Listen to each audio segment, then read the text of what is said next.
Assalamualaikum warahmatullahi wabarakatuh. Waalaikumsalam warahmatullahi wabarakatuh. Bismillahirrahmanirrahim. Alhamdulillahi rabbil alamin. Wassalatu wassalamu ala asyrafil anbiya'i wal mursalin, imamil muttaqin, sayyidil ghurril muhajjalin, sayyidina wa maulana Muhammadin wa ala alihi wa ashabihil mujahidin at-tahirin, amma ba'du. Saudara-saudara kaum muslimin rahimakumullah. Di zaman Rasulullah sallallahu alaihi wasallam adalah seorang pemuda bernama Ikaf bin Khalid. Ia seorang pemuda yang ganteng, sehat, tidak impoten, suka bergaul dengan wanita, suka pesta, dan memang ia orang kaya. Ia selalu menunda-nunda perkawinan dengan berbagai alasan-alasan yang tidak syar'i. Sampailah keadaan Ikaf bin Khalid ini kepada baginda Nabi, sehingga ia dipanggil oleh baginda Nabi. Setelah sampai, ditanyalah Ikaf bin Khalid ini, "Hai Ikaf, saya ya Rasulullah." "Kau sudah punya istri?" "Belum ya Rasulullah." "Juga tidak punya budak sahaya?" "Tidak ya Rasulullah." "Dan badanmu sehat?" "Sehat ya Rasulullah." "Kalau demikian," kata Rasul, "kau ini teman setan. Ada dua pilihan Ikaf. Engkau menjadi Nasrani, dalam arti meninggalkan hidup perkawinan, atau kalau kau mau ikut golongan kami, kau harus mengikuti tata cara kehidupan kami. Dan salah satu tata cara kehidupan kami ialah melaksanakan perkawinan." Yang kemudian Ikaf bin Khalid ini oleh baginda Rasul dicarikan seorang gadis bernama Karimah binti Kulsum al-Humairi, dan kawinlah Ikaf bin Khalid ini. Dari riwayat singkat ini, saudara-saudara, Rasulullah sallallahu alaihi wasallam melihat bahwa kehidupan Ikaf bin Khalid ini adalah kehidupan yang lazimnya barangkali di zaman sekarang dinamakan kehidupan dari orang-orang yang gemar melakukan free sex, alias samenleven, alias hidup bersama tanpa melakukan pernikahan. Ia sehat, ia kaya, dan ia suka bergaul dengan wanita, sehingga gaya hidup yang sedemikian ini dikecam oleh Rasulullah sallallahu alaihi wasallam. Dua pilihan ditawarkan: menjadi pendeta Nasrani yang bebas dari ikatan perkawinan, atau kalau mau menjadi muslim, ikutlah cara hidup kami, kata Rasul. Dan di antara cara hidup kami adalah melakukan apa yang dinamakan dengan perkawinan. Saudara-saudara kaum muslimin rahimakumullah, Islam pada hakikatnya memberikan alternatif. Sehingga Nabi mengajarkan dalam satu hadis, "Ya ma'syara syabab, wahai para pemuda, man istata'a minkumul ba'at, barang siapa di antara kamu mampu memberi nafkah." Ba'at di sini diartikan nafkah. Nafkah apa? Nafkah zahir, nafkah batin. Itu arti ba'at. Hai para pemuda, siapa di antara kamu yang sudah sanggup memberikan nafkah, baik zahir maupun batin, hendaklah dia melakukan perkawinan. Jangan lupa ini. Man istata'a minkumul ba'at, yang mampu memberikan nafkah baik zahir maupun batin, hendaklah dia melakukan perkawinan. Kadang-kadang ada juga anak muda nekat banget, main derulung aja, nggak nengok kiri, nggak nengok kanan, tidak memahami yang namanya ba'at. Ba'at ini nafkah zohir. Nafkah zohir itu apa? Ya sandang, ya pangan, ya perlindungan. Nafkah batin itu apa? Ya kasih sayang, ya pengertian, ya termasuk di dalamnya melakukan hubungan seksual. Kalau itu cuma dasar itu, rasanya mah setiap kita mampu. Tapi kan tidak cuma itu yang jadi modal bagi satu perkawinan. Siapa di antara kamu yang sudah mampu memberikan nafkah, hendaklah dia kawin. Fa illam yastati', tetapi apabila dia tidak mampu memberikan nafkah itu, fa alaihi bisyam, hendaklah dia melakukan puasa. Sebab apa? Puasa ini esensinya kemampuan mengendalikan hawa nafsu. Umpamanya, ada pemuda, badannya sehat, tidak sakit, tetapi dia belum mampu untuk memberikan nafkah. Sementara temperamennya termasuk tegangan kelas tinggi. Gak boleh kecolek dikit mau ngedredet aja. Yang semacam ini oleh Nabi, fa'alaihi bisyam. Kalau memang belum mampu memberikan nafkah, hendaklah puasa. Sebab apa? Puasa lebih mengendalikan diri. Saudara-saudara, apabila puasa ini pun dirasakan juga berat, maka ada cara lain untuk menetralisir libido itu tadi. Kecenderungan untuk melakukan hubungan seksual. Dengan apa misalnya? Dengan jalan melakukan olahraga. Dengan melakukan olahraga, hormon yang membentuk libido tersalurkan, terkuras melalui energi yang dikeluarkan pada saat melakukan olahraga. Atau dengan jalan yang keempat, menjauhi hal-hal yang bisa menimbulkan rangsangan seksual. Bisa dengan puasa tadi, bisa dengan olahraga, bisa dengan lain-lain yang kira-kira bisa menghindarkan kita dari hal-hal yang bisa menimbulkan rangsangan seksual. Sehingga Al-Quran pada surah Al-Isra ayat 32 berpesan, La taqrabuz zina innahu kana fahisyatan wa sa'a sabila. Jangan kamu mendekati zina, sebab sesungguhnya zina perbuatan yang keji dan jalan yang sangat buruk. Jangan mendekati zina. Mendekati zina artinya mendekati hal-hal yang bisa membawa kita kepada perbuatan zina. Termasuk misalnya bacaan-bacaan Parno. Nah, ya. Itu Parno nggak boleh dibaca. Blue film, ngintip, ini juga penyakit.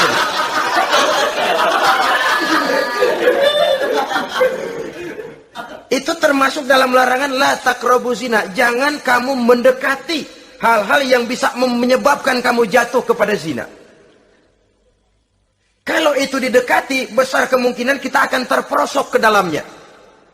Sehingga pepatah bilang, kalau takut jatuh ke sungai, jangan main di pinggir sungai. Kalau takut ombak, jangan berumah di tepi pantai. Kalau takut jatuh kepada zina, jangan mendekati hal-hal yang bisa membawa kita kepada perzinaan. Nah, saya merasa prihatin bahwa dimanapun di dunia ini, modernisasi, kemajuan sering membawa proses pergeseran nilai. Cepatnya arus komunikasi. Apa yang terjadi di Amerika hari ini bisa kita tahu hari ini. Apa yang terjadi di Eropa hari ini bisa kita saksikan hari ini. Proses komunikasi yang sedemikian canggih membawa dampak proses pergeseran nilai dalam diri dan kehidupan manusia. Akibatnya, dia banyak tahu, dia banyak melihat, dia banyak mendengar. Kalau dia tidak punya filter, dia akan mudah terhanyut oleh nilai-nilai yang menggeser dia dari tuntunan ajaran agamanya. Maka, dengan demikian saudara-saudara, Islam memberikan legitimasi terhadap penyaluran insting seksual melalui pintu yang disebut nikah. Dan Islam mencela apa yang disebut samenleven, free love atau free sex alias hidup bersama tanpa melakukan pernikahan. Apa yang akan terjadi dalam kehidupan ini? apabila manusia bergaul sebebas-bebasnya tanpa terikat lagi oleh norma dan kaedah kehidupan beragama, sudah cukup banyak korban bergelimpangan dari arus yang namanya pergaulan bebas dengan dalih new morality, kebudayaan moral baru yang terlepas dari bimbingan kehidupan beragama. Saudara-saudara kaum muslimin rahimakumullah, dulu zaman kakek kita itu kalau pacaran, saudara-saudara, biasanya yang laki di luar, yang perempuan di dalam. Paling-paling pagar dibolongin. Ya, orang dulu itu kan rumahnya pakai pagar toh. Kalau sudah pagar itu bolong, si yang laki masukkan jarinya ke pagar. Nanti dipegang jari itu oleh tangan si perempuan dari dalam. Cuma beradu tangan doang, endahnya bukan main udah.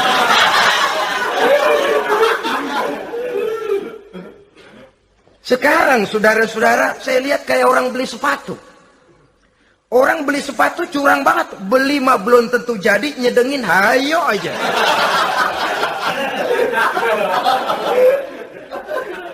Iyalah, kalau sepatu barangkali disedengin sehingga ada bekasnya. Kalau anak orang disedengin, Allahu Akbar. Ya sedang sih sedang.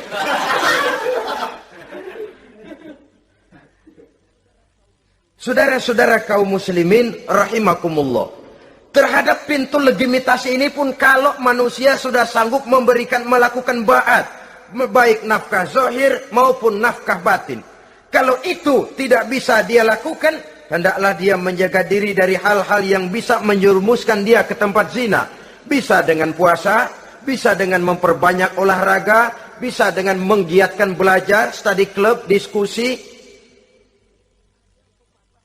Ada pepatah mengatakan 3 hal yang bisa membawa kerusakan. 3 kosong. Kosong iman, kosong kantong, kosong perut. 3 kosong ini yang sering membawa kerusakan dalam diri manusia. Pertama, kosong iman. Yang kedua, kosong kantong. Yang ketiga, kosong perut. Ketiga kosong ini kalau sampai kumpul pada diri kita 3-0, berapa yang ngubernya? Sering kalah kita. Kosong iman, kosong kantong, kosong perut. Maka motif dari berbagai macam kejahatan umumnya karena 3 kosong ini. Orang bisa jatuh ke tempat zina, bisa jatuh kepada korupsi, bisa jatuh kepada perampokan, pencurian, dan berbagai macam perbuatan negatif. Pertama, kosong iman. Kalau sudah kosong iman, ini kosong yang paling berbahaya. Dia tidak ada lagi yang ditakutin. Polisi, ya apa selamanya polisi mau nongkrongin dia. Kalau sudah kosong iman, ini sudah tidak ada lagi norma yang diindahkannya. Yang kedua, kosong kantong. Orang kalau kosong kantong, mudah gelap mata. Bawaannya udah was-was mulu uringan. Kosong kantong. Yang ketiga, kosong perut.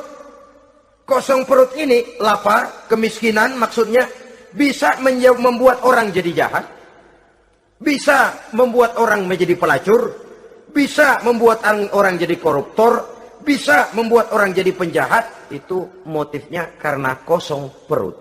Dari 3 kosong ini yang paling berbahaya sesungguhnya kalau orang sudah mengalami kosong iman. Perut kosong, kantong kosong, tapi iman penuh, masih ada rem. Ya. Kantong kosong, perut kosong, iman kosong juga, jebol, bablas sudah. Tidak ada rem lagi dalam kehidupannya. Hampir segala macam motif kejahatan yang terjadi di pentas dunia ini, umumnya karena 3 kosong ini tadi. Karena kosong iman. Sekarang ini kan pergaulan bebas bukan semata-mata karena orang lapar, bukan karena orang perlu uang, tapi kadang-kadang ada karena memperturutkan hawa nafsu. Kalau sudah ke sana, kosong apa itu? Kosong iman. Ada tante-tante girang, ada om-om senang, ada macam-macam lah. Kurang duitkah mereka? Cukup. Laparkah mereka? Kenyang. Apa yang kosong? Kantong penuh, perut penuh, iman yang kosong. Maka terjadilah proses yang namanya penyimpangan-penyimpangan seksual dari pintu legitimasi yang sudah diberikan oleh agama tadi.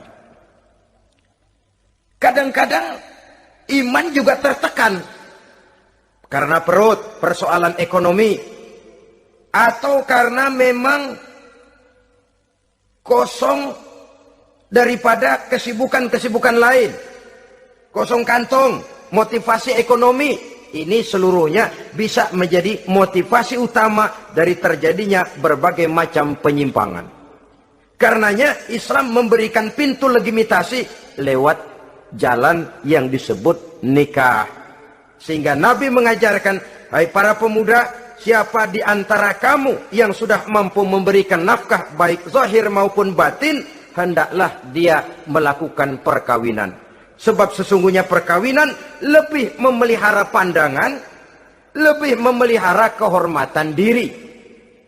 Dari segi pandangan lebih terpelihara, dari segi kehormatan diri juga lebih terpelihara. Diberikan legitimasi lewat pintu yang halal bernama nikah. Kalau sudah didapat dengan cara yang halal, menikmatinya pun enak. Tetapi sesuatu yang didapat dengan jalan haram, menikmatinya pun gak enak, saudara-saudara. Celingak-celinguk. Contoh yang paling dekat, kucing aja kucing. Kucing ya, kalau memang ikan boleh nyolong dia curi di dapur ikan itu. Makannya gak tenang dia. Matanya selata pelotot. Ada kaleng jatuh, lari kencang bener dia. Rupanya kucing sendiri tahu kalau yang dia makan itu barang curian. Tapi kalau ikan kita yang kasih tuh ikan, kucing geledek bunyi, anteng aja dia. Kenapa? Dia tahu benar ikan yang dia makan itu ikan yang didapat dari pemberian orang, resmi, formal, sah. Begitu juga hubungan seksual ini. Kalau resmi diikat dengan tali pernikahan, orang tenang-tenang saja. Tenang, aman, ayem, tentram. Tapi kalau yang nyolong-nyolong, lihatin dah. Segera dibopun pisang. Mana nyamuk gede-gede banget. Gerusak, gerusuk. Hansip lewat kabur dia. Padahal Hansip mah lagi ronda. Tapi ada semacam perasaan bahwa ini belum waktunya. Itu yang tidak bisa mendatangkan ketenangan dalam menikmati hubungan seksual itu tadi. Saudara-saudara kaum muslimin rahimakumullah. Jadi akibat dari pergaulan bebas, free sex ini, bahaya yang pertama tadi itu. Hilangnya ketentraman dalam hidup. Mungkin orang lain tidak tahu. Hansip nggak lihat. Orang tua bisa kita bohongin. Tapi ketentraman. Was-was, apalagi kalau kita merasa bahwa ini akan menimbulkan satu akibat. Entah dalam bentuk nantinya terjadi kehamilan, si laki-laki juga tidak tenang, khawatir kalau nanti dituntut. Si perempuan juga setelah melakukan pergaulan bebas itu hilang ketentraman hidupnya. Apalagi kalau dia harus kehilangan sesuatu yang sangat berharga dalam kehidupannya. Kegadisan katakanlah, keperawanan katakanlah begitu. Sesuatu yang semestinya dijaga dan dijunjung tinggi. Tapi kadang-kadang memang cinta, inilah yang namanya cinta. Sehingga cinta itu katanya buta. Kalau sudah buta, apa saja terasa jadi indah, apa saja diserahkan. Akibatnya, mahkota yang paling berharga sering hancur berantakan sebelum pada waktunya. Akhirnya ketentramannya hilang. Hidupnya gundah, gelisah. Pada mulanya memang dia tidak merasa cerah, segalanya menjanjikan dan menyanyikan keindahan. Tapi setelah proses pergaulan itu terjadi, dia kehilangan kegadisannya, si pemuda resah, si gadis pun gelisah. Apa yang dia tunggu? Jangan-jangan. Nah, jangan-jangan.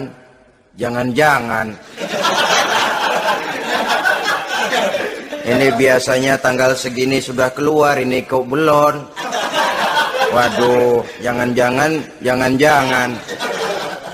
Makin merana lah dia. Tidak ada lagi ketentraman dalam hidupnya.